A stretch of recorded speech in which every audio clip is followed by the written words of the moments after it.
blood, dripping into the soil. Cain stood over his brother Abel, the weight of the stone in his hand feeling heavier than ever before. His breath was shallow, his heart pounding.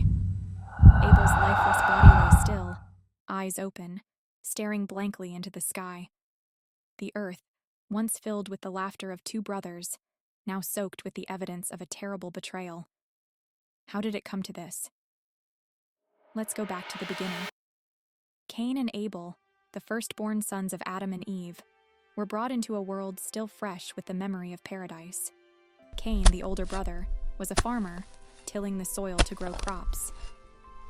Abel, the younger, was a shepherd, tending to his flock of sheep. Both brothers knew the importance of making offerings to God, and each brought forth the fruits of their labor to honor him. Cain offered the produce from his fields, fruits and vegetables he had worked hard to grow. Abel, on the other hand, offered the best of his flock, a lamb without blemish. But when God looked upon their offerings, he accepted Abel's, favoring the sacrifice of the lamb. Cain's offering? God did not accept it. And with that, something dark began to fester in Cain's heart. It wasn't the offerings themselves that set the stage for what was to come.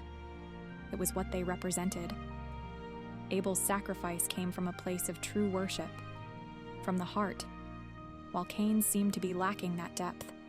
And God, knowing the hearts of men, could see the difference. But Cain, he couldn't understand. He saw his offering rejected, and jealousy took root. Anger boiled inside Cain. God, seeing his anger, warned him, "Why are you angry? If you do what is right, will you not be accepted? But if you do not do what is right, sin is crouching at your door. It desires to have you, but you must rule over it."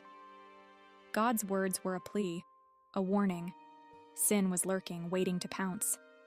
But Cain had a choice. He could turn away from his jealousy and bitterness, or he could let it consume him.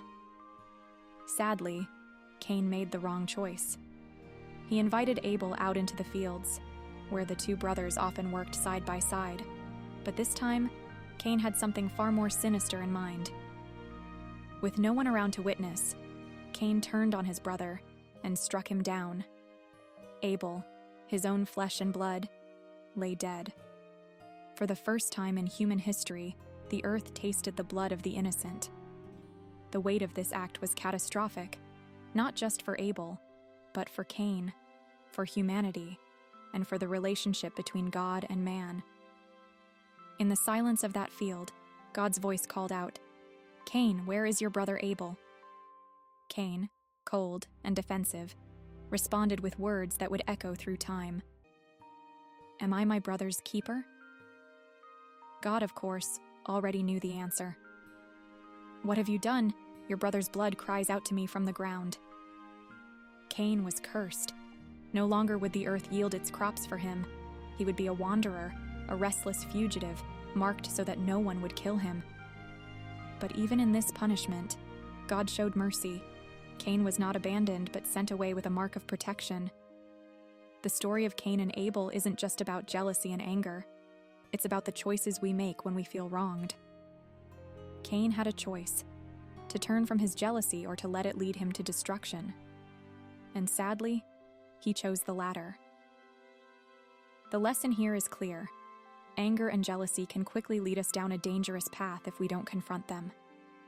God gave Cain the chance to overcome his feelings, just like we are given the chance to overcome ours.